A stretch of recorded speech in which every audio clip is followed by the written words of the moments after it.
Hello, everybody, and welcome to Commodity Culture, where our goal is to make you a better investor in the commodities space. My name is Jesse Day. Before we dive in, of course, the standard disclaimer: nothing here is investment advice. Do your own due diligence. We bring you the information, you do your own research. And today's guest is an expert in the precious metals space, the author of 3 books, including The Silver Manifesto, and the founder of the Morgan Report, among many other accolades. Somebody I always love talking to. It's David Morgan. Welcome back to the show. Jesse, thanks for having me back. Yes, I'm thrilled to have you back. I always enjoy our discussions. I want to start with a broad question when it comes to the silver sector, which is what we're going to be focusing on today. And that is, what are the main themes and trends you're currently watching that you think more investors should be paying attention to? Well, on the silver side, it's obvious to silver investors. It's twofold. It's monetary or investment demand and industrial demand. And the main point is that the industrial demand, particularly with PVs, photovoltaics or solar panels, has been increasing very rapidly of late. What's interesting is I did a study back in 2010, and I said, okay, I hit the mark, from 2000 to 2010, 11, and called the top of the market. But before that, I called the top in 2011. In 2010, I took a blank sheet of paper, metaphorically, and said, okay, what's the silver market looking like for the next 10 years? So I had it pretty right on the first 10 years from 2000. And I was just about as bullish as I was the previous 10 years, although the deficit was starting to build. In other words, we ate up 1.5 billion ounces of stockpile above ground, and we're starting to rebuild the above ground stockpile. Nonetheless, because of solar, I was bullish. And the amount of solar that was projected to be used came out of Metals Focus. I think they had a different name at that time. I can't recall. Jessica Cross did the study. And I based a lot of my analysis on what she'd written. And what she showed was about 140 million ounces a year in about 5 years out used for photovoltaics alone. And what actually happened was we produced the amount of panels that she projected, but we got about a 4-fold increase in efficiency. So it used like 1/4 the amount of silver that it did back in 2010. These are round numbers. And so obviously the demand was there, but the efficiencies improved. So I'm not making excuses. All I'm saying is that she projected a lot of silver demand in photovoltaics. It's true, but it wasn't what she had projected. It was less.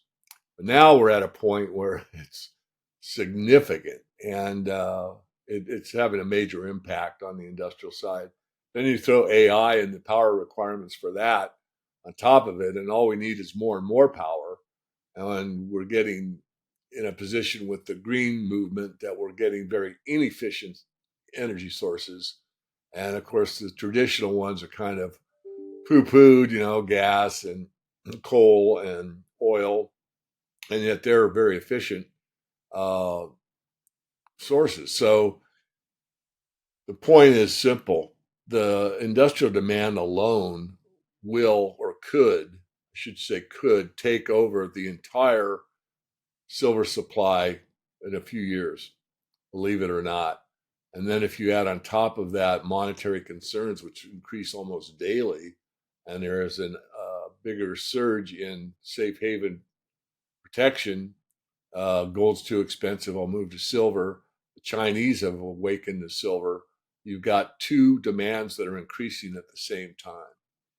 And that I think is significant. So that's the big picture. That's what I'm looking at. I'm not seeing it take place day after tomorrow, but it's starting to take place. And I think that trend will continue for years. I'm talking, 2, 3 years, maybe 10 years. I don't know. Hey guys, just a quick break to hear from today's sponsor, ARC Silver Gold Osmium. They offer personalized service and competitive prices with no minimum purchase for silver, gold, platinum, or osmium. Here's just some of the comments left on this YouTube channel about ARC SGO and owner Ian Everard. Have bought from ARC, good source and price. I cannot say enough good about Ian and his company. He is the most honest individual I could find in order to buy precious metals. If you are looking to buy precious metals, I recommend Ian at Arc Silver. He is a straight shooter. So go to arcsgo.com and contact Ian Everard today at 307 264 9441 or by email at ian@arcsgo.com, and make sure to tell him that Commodity Culture sent you. Well, let's talk about silver's price action recently. It seems to have a hard time breaking and remaining above $30. I had Andy Scheckman on the show recently, and he brought up the manipulation in the market, how bullion banks in the West are suppressing the price. He thinks this is allowing Eastern buyers to actually enter the market in a big way, and that silver is one hell of a bargain at the moment compared to what it should really be worth. A lot of people watching are sick of hearing that. I think we're going to get later to some despair and despondency in the space from one particularly interesting commentator. But I'd like to get your thoughts on the price action of silver. And is this due to suppression? We see a lot of posts on X as well that as soon as silver goes above 30 and it comes back down, that people cry manipulation right away and say they're sick of this happening, etc. What are your thoughts there? They're vast, but I'll keep it simple. I mean, I made the statement, I haven't said it in quite some time, that the major trend cannot be manipulated. And if the major trend could be manipulated, when I started writing on the internet and speaking and all that I do in the early 2000s, silver would still be at $5 or six. It's not. It's at almost 30 or 29. So the overall trend is up. The overall trend for gold is up. Now, within that overall trend, can the price be managed? And the answer is yes. And it's managed through derivatives. Everybody knows that. The silver market, when you look up, what's the price of silver? That's not a coin that's in your pocket. It's not a silver bar you bought. It's a derivative price. So what you see as a price for a contract, that's what it is. Now, it's correlated to what the price of a physical piece of silver is, but it's not exact. The only more or less quote unquote exact is on the sell side. And in many instances, you'll get spot price, which is from the futures market for physical silver on the sell side. But on the buy side, you're going to pay a premium of depends how hot the market is, what the inventories are. So if you understand the true nature of it, you get an idea of how it can be managed. Because if you can base things on supply and demand, and you can create an infinite supply of contracts, that will obviously be able to manage how high a price will go in wheat or soybean oil, cotton, or silver. And that's what takes place. And the only reason they can get away with it, so to speak, is because on the physical demand side, when enough people stand for delivery, they're able to meet that demand in most cases. There has been instances where they could not meet that demand, and the market has gone into backwardation or they've gotten delays of delivery, but those are rare so far. That's what I expect to see in the future. So it is frustrating. Is there a kind of a benchmark around 30? I would say yes, uh, based on the charts and really more than the charts. Roth and Benham came out years ago, and silver just got to around 30, maybe slightly above. I forget. It says we got to tamp down the silver market. Tamp down the silver market. What's this guy talking about? He's telling you in plain English that they want to protect that price level. And he's associated with the exchange. He's supposed to be a neutral party. He's not supposed to have any opinion on the market at all. And yet he comes out and publicly says they need to tamp down the silver market. I mean, if people can't see the obvious, I can't help them any further. Now, before we started recording today, we were talking about the political chaos in the United States. We're obviously seeing geopolitical chaos across the world with multiple hot wars, potential future wars brewing. Um, it's often discussed about gold's relation to geopolitics and politics, but silver is often left out of the conversation in those cases. How much do these events transpiring relate to the silver market? And if the chaos increases, will the drive for safe haven demand increase in silver in your view? Well, it goes back to our first question. It's a dual demand because silver is a metal of war. I don't like saying that, but it's true. I mean, let's be objective about it. There's a lot of silver used in the military. In the military, I mean, batteries. First of all, when you have a mil spec, a military specification, those are high standards for reliability. So you don't want a certain type of battery when you can have a silver battery that you know is going to last longer, charge faster, or whatever. I'm not saying all the batteries in the military are silver. What I'm saying is that there's a great deal of silver batteries used in the military, torpedoes, communications. I mean, everything that goes with logistics and weaponry, almost all of it uses silver to some extent. So if you're increasing the buildup of arms, buildup of communication, buildup of troops, you are going to use more silver. So that's point number one. Point number two is what you said, Jesse, and that is safe haven status. So there will be more and more demand for both gold and silver. And, as many others have said, and, I witness it for myself, and the market proves it, that at some point, as the gold rush really begins to and becomes very, very much of a sprint or a run to gold where people are panic buying or buying out of fear or whatever, and there's an increase or an acceleration into safe haven investments, gold could get to a level that's really unaffordable for a lot of people, yet they still need protection. So they'll move into the silver market. So there'll be that kind of spillover effect that will take place. So you'll have two demands. You'll have military demand due to usage of needing more silver for war efforts, and then you'll have safe haven status because of the war. So they sort of feed on each other. Yeah, and you're echoing another sentiment that Andy Scheckman mentioned, which was the use of silver in warfare. And he actually believes part of the reason for the suppression of the price is because of that. They want to keep the cost down for Tomahawk missiles, for example, for so many things that are used in the military. The only commodity that had kind of a anti-cartel rather than to get the price up to keep the price suppressed was the Silver Users Association. They've gone underground or don't exist anymore. I think but that whole idea of the Silver Users Association was the jewelry industry at the time, the photography industry, the military, all these entities that needed to use silver in their end product band together for this users association to basically do what I just said, manage the price, make sure that it was, cost efficient for them to make a high profit, and the price didn't ever really get away from anybody. And it's the only commodity that I know of that has what I would call a cartel. Of course, they don't. It's a users association that have band together to kind of work together to make sure that the price stayed within their idea of what it should be. That is certainly fascinating. I do want to switch over to the silver mining sector and get your thoughts there. Obviously, a very beaten down, very unloved sector. Rick Rule has mentioned that this makes it very attractive to him personally. Is silver mining at the moment the ultimate contrarian bet when it comes to the commodity space? In a word, absolutely. It is. There's nothing more leveraged than a silver miner, producer, even a junior.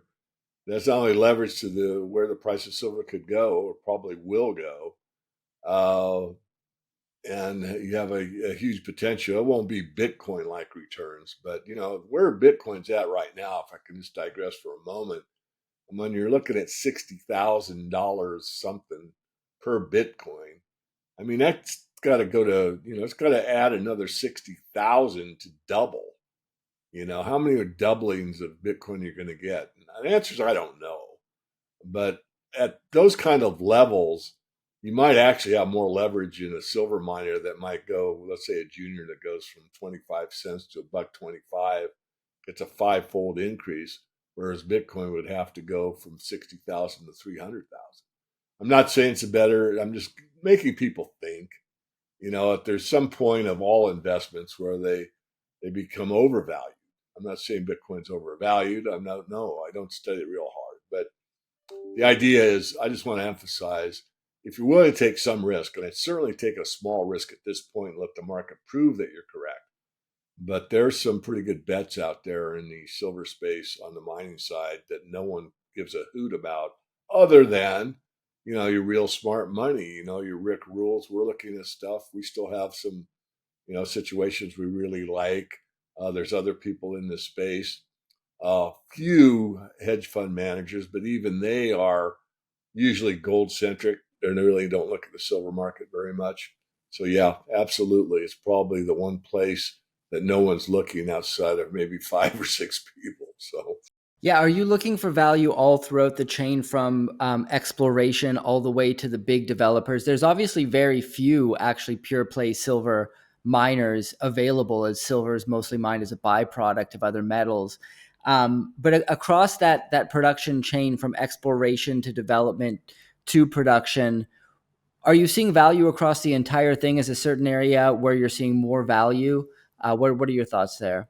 well, we analyze mining companies, so there's one that's well known that's really overvalued at this point in time, but most of the others are undervalued from the top tier, mid tier, junior producers, and speculative plays that are just explorers. So we look at them all and we evaluate them. I mean, the exploring side is that's a real rough bet, and that's why we bet money you can afford to lose until they prove themselves. Junior producers are a little less risky because they're already producing. Now all you have to do is make sure that they're mining in a economic way, meaning that they're all in sustaining costs are producing a profit. And you're right, there are no pure silver mines anymore. There's very few. There's been very few in history. But your big miners like Pan American or like Fortuna is really a gold mine. Hecla is really a gold mine. I mean, they get a lot of silver, but if you do if you do an objective look at the balance sheet, and more money is produced mining gold than silver, it's really a gold mine, and that's what it is. And Hecla is kind of on the border. Fortuna not so much anymore, that depending on price action in the two metals, it could be a silver mine one year and a gold mine the next year, if you follow what I'm saying. But there are not very many silver mines out there. That's a fact. And there aren't going to be a lot more either because it just is so much red tape to put these mines into production that there will be more, but it's not going to be commensurate with the increase in demand. So we're going to get to a place where we were in the mid 2000s to 2006. Well, from 2000 to 2006 is when the deficit ended after 15 years. We're going to go back into that deficit situation for probably another 10 or 15 years, at least projecting what we now see could change, which means you're going to need more supply, and that will mean the price is high enough to go put in new mines, but it's not easily accomplished.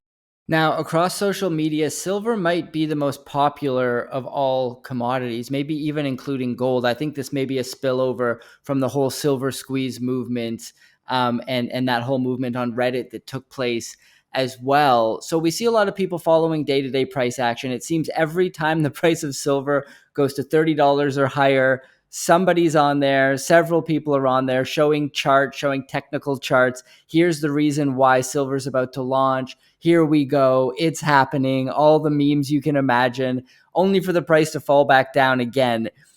Now, would you advise that people just stay away from that sort of social media when it comes to the silver space? Focus on the long-term thesis, everything we've discussed so far, and basically ignore the day-to-day price action. Is that how you approach it? Well, I do. I mean, I think it is the most sound approach. But, I'm free market. I mean, if you're a trader, then obviously you do want to pay attention to these little squiggles and, the day to day action and the volume and sentiment and all of that. But in the long run, I mean, I've looked at this stuff for, as you know, decades. And what I find to be true over and over is, again, you can take cotton or lumber or soybean oil, but with most commodities, if there's a ceiling, and let's define it, let's just for talking purposes say it's $33 an ounce or $32 an ounce for silver in US terms. It'll hit that area and back off, and it'll back off usually three times. And then it's not three times a charm, it's four times a charm. And in most instances, When it goes to the fourth time, it usually breaks through to the upside. And once that's accomplished, then the old adage in futures trading is that resistance becomes support. So now that you've hit 34 bucks and it's gone down to 33 and it moves down to 32, 32 becomes a support level and it bounces off of 32. And those are generalities, but they're generally true and they're not exact, but the idea is correct. And so that's what we're looking for. And silver's had a really tough run at this 30-ish level. And, it's probably I think it's going to stay there all summer. In other words, I predicted long ago a trading range. I mean, there were others in the industry that I admire and respect that were looking for like a $50 move silver imminently. And I told my readers, no way, sorry, I just disagree. A couple of my members decided he was correct or could be correct and wanted to, make a play on that, which I advised them, if I were going to do it, this is what I would do. And I do it in the options market. I wouldn't risk it in the futures market and whatever. So probably been a little long winded, but no, that was how I'd approach it. Fascinating thoughts there. I do want to get your take on premiums on the silver price on the Shanghai market. A lot of people are making a big deal out of the fact that there's premiums of 12, 13 plus percent. I had Florian Grumez on the show who was pointing that out. However, I also had Jeffrey Christian on the show, somebody who gets a lot of hate in both the silver and gold space, but he's one of the more moderate people. He's very hype free. Regardless of whether you love him or hate him, I think that he does have some interesting things to say that people can consider. But he was saying the reason that premiums are higher in Shanghai was because of a VAT tax and that there's no arbitrage to be had there. It's just strictly related to the VAT tax that they charge in that jurisdiction. And people are kind of making this big fuss over nothing. I'm wondering if you've looked into that in the Chinese silver market and what your view is.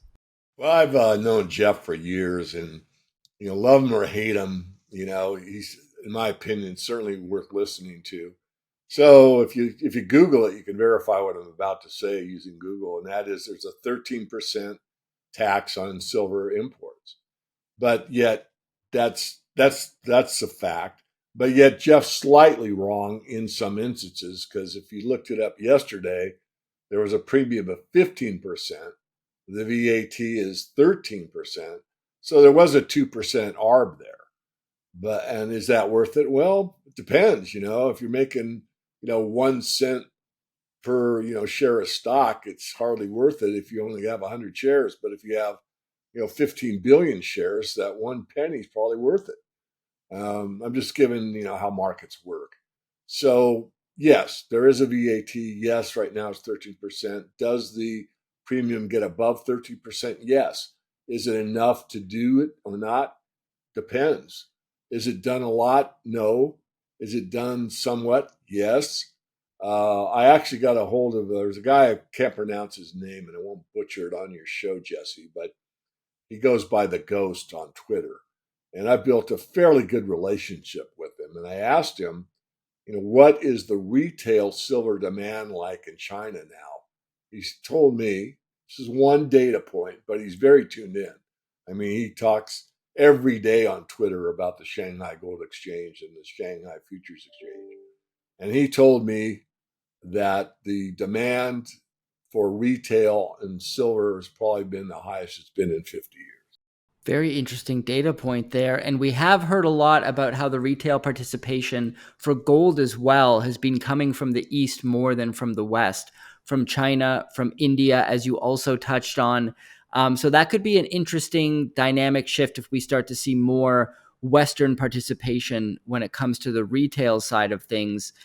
I do want to read you a very interesting comment because these comments come up all the time on YouTube, and I feel it's worth talking about them because the sentiment is very low in many cases in silver. So this was a comment under a video proclaiming silver would go to $80. I guess the guest in this interview said, "Well, I think silver is going to go to 80." This person says, "I've been hearing the exact same thing since 2010. I'm tired. Wasted 14 years on finally maybe getting back to break even if and only if someone is going to be willing to buy a truckload of mint box. I'm sorry, I shouldn't laugh at this person's misery, but if someone is going to be willing to buy a truckload of mint boxes for market price.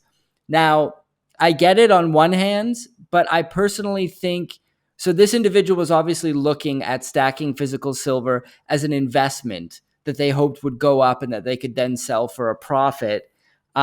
Instead of how I personally view it, which is an insurance policy, a way to store wealth. It's one of the only ways to store your wealth outside of the traditional financial system, 100% free of counterparty risk. That's why I stack.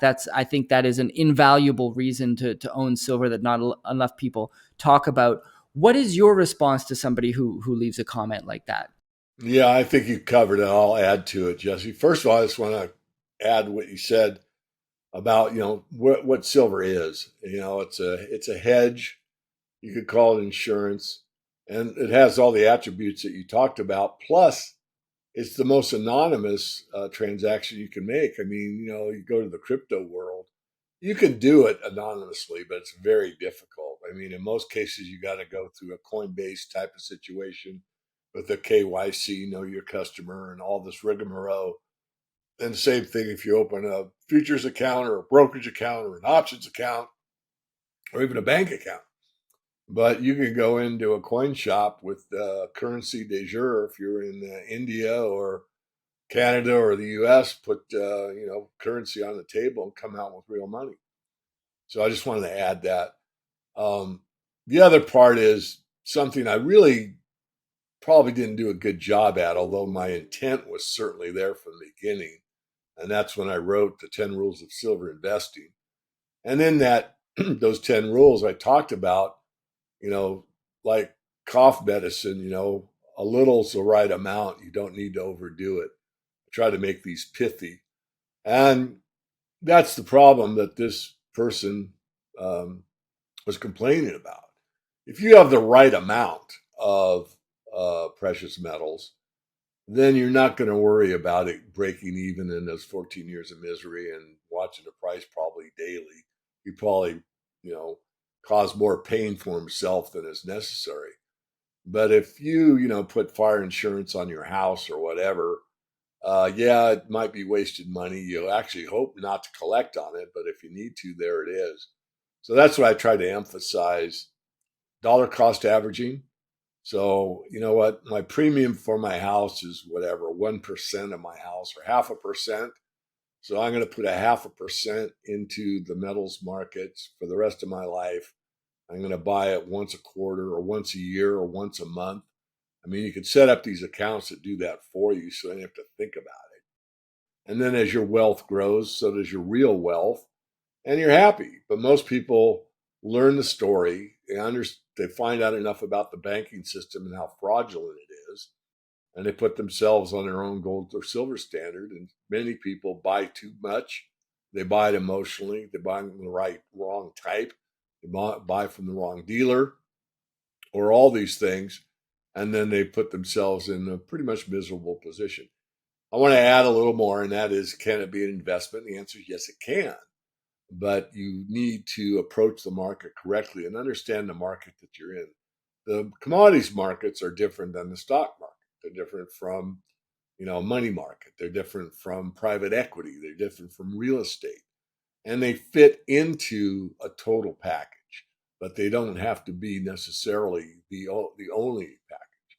And the reason that people, I think, go all in is not only understanding how corrupt the banking system actually operates, but it's that there's these rare instances that happen every so often where the only thing that works is precious metals. I mean, if you go to the Weimar Republic, the only thing that worked for a short time was precious metals. You go to Zimbabwe, the only thing that worked for a short time was precious metals. You go to Turkey, same thing. Venezuela, same thing. Argentina, same thing. So it happens, and in those instances, it would have been a smart bet if you could time it perfectly to take all your assets, throw it into the precious metals markets. When the currency failed, you could buy up stuff on the cheap with real money, and the system resets and you start over. But that's not the way to bet. That's, you know, that those are instances that kind of justify it, but they're rare. And you've got to be really on top of the game. I mean, you've got to know that this is, an opportunity that's only going to last a few weeks or a few days or whatever. So I hope I answered that, because I really wanted to get that answer as succinct and as clear as I can make it. Because the one thing I've seen over and over through the years is people that get into this market hate it because they buy too much. And now when the market goes wild and we see $100 silver, for example, this guy's wife will say, "Hey, why'd you sell our silver at break even? It's up at triple. We sold it back at 30 after 14 years, and now it's 100 2 years later. But that's how markets are." Yeah, that was a very nuanced answer, and I really appreciate that. I think people develop an emotional attachment to silver, which is natural because it's a very magical feeling when you hold silver in your hand. Same with gold, like when you actually hold real money throughout human history. I think there's a psychological connection, maybe as we've evolved. As a species, I think there's something, primal because it's been thousands of years that gold and silver has been money. You just feel this connection with it. And I get it. I get that emotional attachment. People like collecting different coins, all of this type of thing. But that's got to be kept under control, and you don't need massive amounts of it, as you were saying. I also appreciate the nuance about the moments in time when precious metals was able to actually be used in society and transacted, because that's the scenario that a lot of silver bugs point to when they stack so much silver, saying that, well, when fiat goes to zero, I'm going to be able to use my silver coins to barter. Well, maybe, but as Rick Rule says, inevitable doesn't mean imminent. Like if your fiat currency is going to go to zero, that might be after your lifetime is already over, right? So definitely appreciate that. I do want to kind of dive deeper into that distinction between silver bullion and the mining shares or royalties, ETFs. I view the bullion itself, as we're talking about, as wealth preservation, a way to store your wealth without counterparty risk, an insurance policy, and then the stock side of thing being more of a speculation, making a bet you hope will pay off in the long run. Would you agree on that? Is there anything I'm missing when it comes to comparing those two different asset categories in the silver space? Not really. I mean, I've taught from the beginning that if you're going to build a precious metals portfolio, you start with the real metal first. And I can't make it a requirement before you become a member of the Morgan Report, but if I could, I would. I of course highly suggest that once you have a dollar cost averaging program buying metals every month or every year, or you've got your 10% or whatever it is in metal, and you want to move up the risk reward chain, then you can leverage yourself in the mining sector.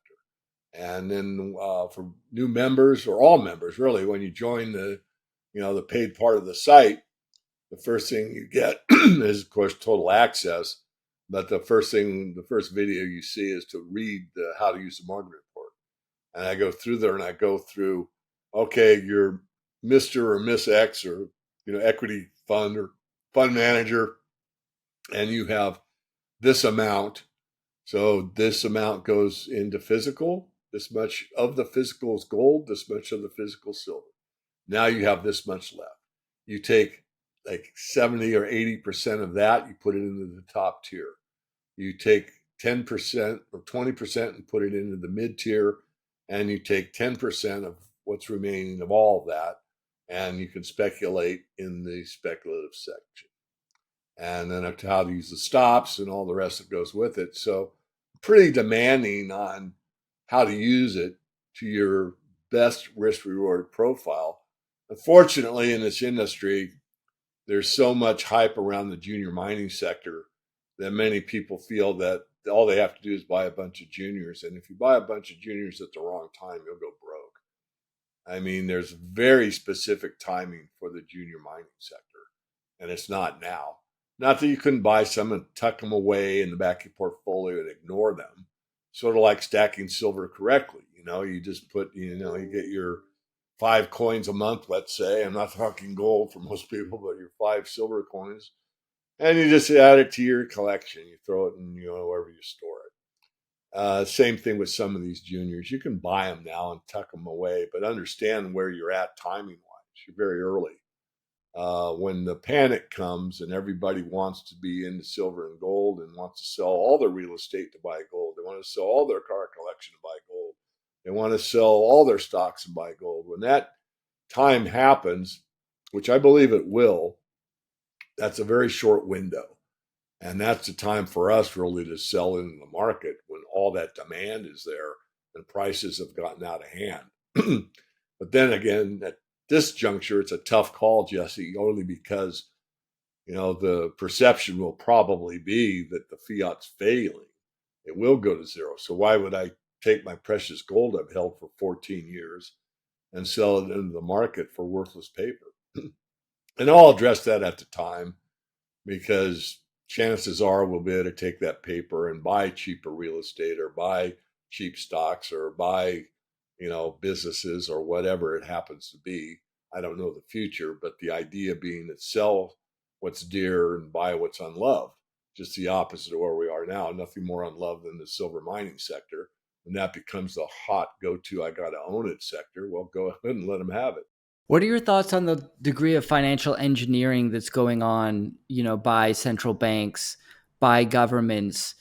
Could this delay this scenario you're touching on there, where people are going to want to sell what they have and get precious metals because of some calamity within the system?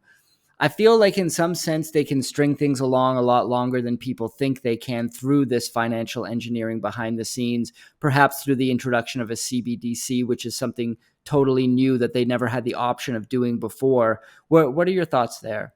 Yeah, that's a extremely good point, and thank you for bringing it up because I need to do my best for everyone, maximize what I've learned and how I think.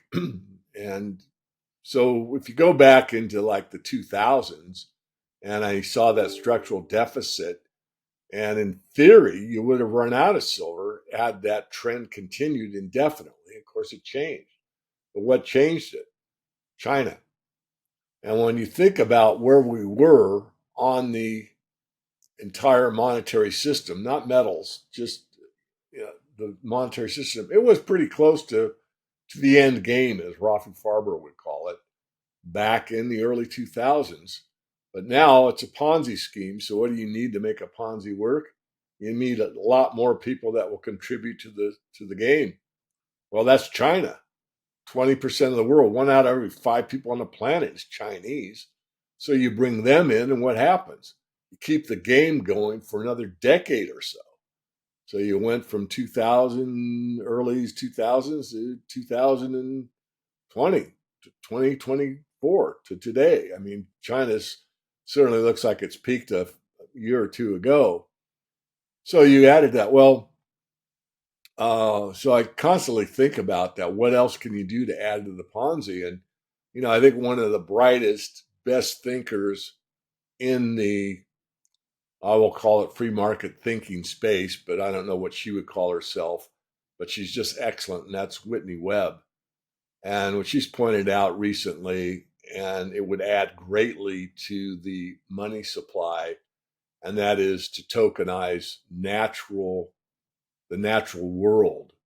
You tokenize lakes and forests and raw land, and if you did that, you could probably keep this stupid, insane game going a lot longer. I hate to say it, but she brought it to my attention, and she's right. I mean, I don't want to put words in her mouth. She's a great individual, smart as they come, and can see the big picture probably as well as anybody I know on the internet. And that's it. I mean, you start tokenizing the world.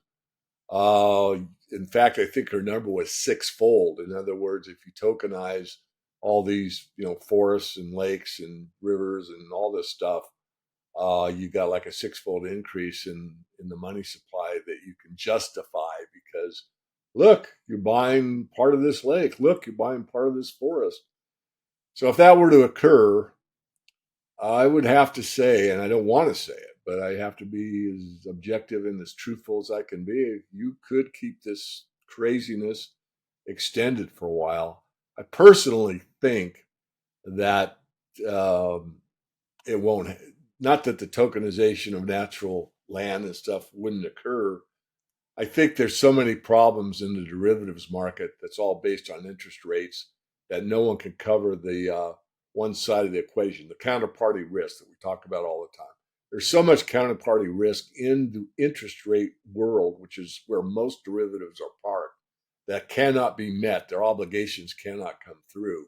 That we could get an upset through the debt markets, the bond markets. It could be Japan, and that would mitigate what I just said. In other words, we start to get a banking crisis that even the bankers can't control, at least not for a while.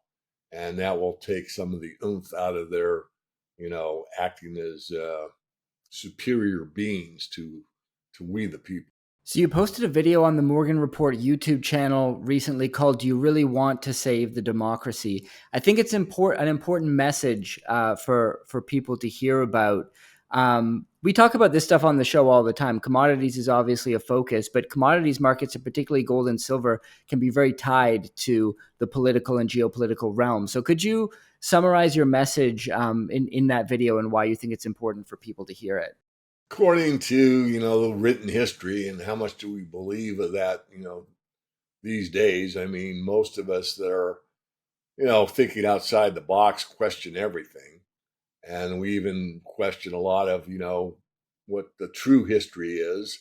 I won't go too deep on that, but even archaeologically, and a lot of things. But on point, if America truly was an experiment with real freedom for the people, the premise was, as I said in that video, that it was established as the individual has sovereign rights, and the government was put together to protect those rights. So the function of government at that time was to protect your God given, constitutionally secured rights as a human being.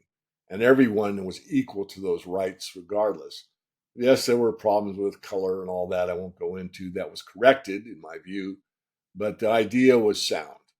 And it is based on that we are all individuals that have a right to certain pursuits, life, liberty, pursuit of happiness. Now, because government is there to secure those rights, the last thing you need is somebody for government to change stripes and take them away, or edict that they are in control of your rights. They're not there to protect them, which is a democracy. A democracy is based on the root word mobocracy. And we all know what a mob is. So the mob decides that your house, you don't deserve the house you're living in or the apartment. And, 25 people get together and they come to your door with pitchforks and, torches, as the metaphor goes, and say, "Get out! We want your house. We deserve it. You don't. We have a band together." That's mob rule. And if you really study the difference between democracies and constitutional republics, what you'll see is that a mob rule only works for a while. People think because the majority rules that the majority is always right. In some instances, the majority is correct. In other instances, it's dead wrong. And the problem with the democracy at the end is that people just keep voting themselves free stuff until the people that produce the free stuff are sick of producing it, and there's not enough people to produce it for everybody. I mean, if you take it to the extreme, it's just, well, why don't we all go on welfare, right? Let's just the government support everybody. And yeah, but the government doesn't produce anything. They really don't. They have to, go to the private sector. And the only thing they really can produce is the one thing that destroys everything, and that is they can print currency. So, in a sense, they can produce a currency until it fails, and everybody gets free money until no one accepts it anymore. Free currency, I should say. So, unfortunately, I wanted to bring that to the fore. I also quoted a lot of the founding fathers and what they had to say about democracy and the ills therein, and why, liberty and freedom are sacrosanct in the foundation of a republic. And as I quoted in there, when Benjamin Franklin was asked, "What have you given us?" He said, "A republic if you could keep it." Because unfortunately, it takes we, the people, to understand the law and call the Congress critters and the Senatards and the rest of these folks that they're breaking the law. But I mean, so many laws and ideas have been put into legislation that are really color of law that are implemented, and people don't even question them, don't even know they're unconstitutional. I mean, it's very rare that you'll even hear, especially someone from the mainstream political class like a Ron Paul, tell you that this is unconstitutional, because most people just go about their business. They're too busy making a living to understand the foundational principles of what made America what it once was. And you can put in whatever color hat you want on whatever talking head you want, but you're not going to make things great again until you get back to the fundamental principles that work for everyone. And that's indicated to happen, but it's really not true, because we're really running on a technocratic billionaire corptocracy, which is fascism. I mean, fascism is a harsh word and people kind of cringe when you hear it, but all it is corporate rule. And we've had corporate rule ruling America for a very long time, regardless of the uniparty. You can have blue, you can have red, you can even have an independent, which has never been elected, to my knowledge. But it's the corporations that run the political class. And that's why, if you want to, one of the main things to turn things around would be to get rid of all the lobbyists. There's no lobbyists allowed, zero.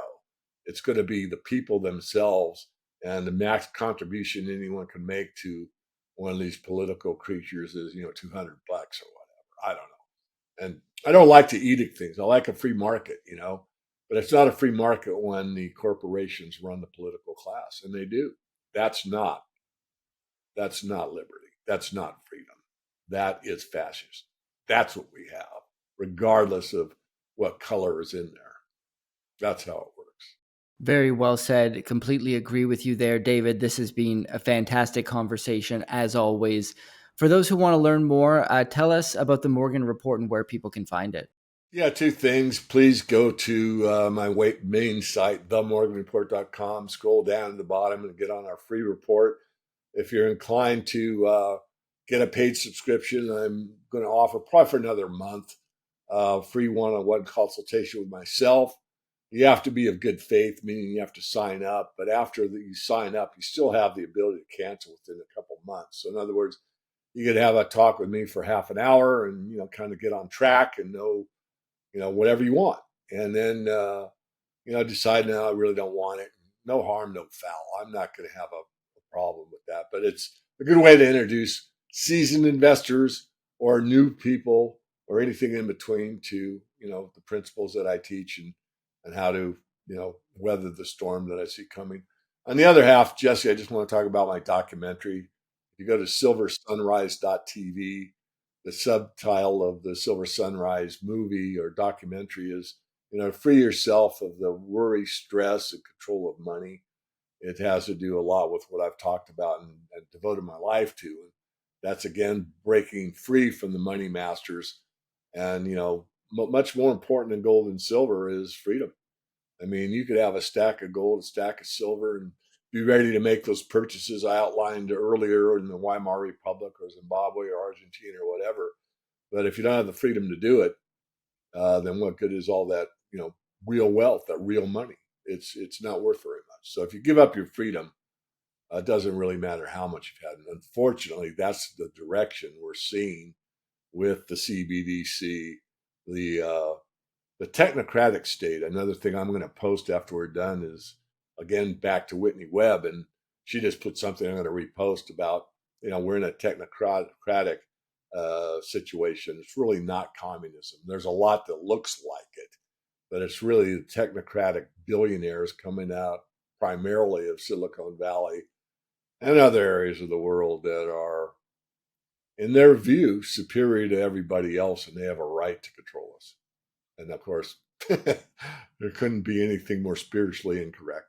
Absolutely. I'm going to put a link in the description to the Morgan Report as well as Silver Sunrise TV so people can check that out. Thank you once again, David, for coming on the show and sharing your knowledge with the audience. Jesse, it's always fun. Thank you. And thank you for joining us today. As a reminder, this episode is sponsored by ARC Silver Gold Osmium. For all your precious metals needs, head to arcsgo.com and contact owner Ian Everard today at 307-264-9441 or by email at ian@arcsgo.com, and make sure to tell him that Commodity Culture sent you. And I'll see you guys in the next episode. Commodity Culture is a series on commodities and natural resources. If you would like to see more, be sure to subscribe and hit the bell notification so you're always up to date with the latest episodes.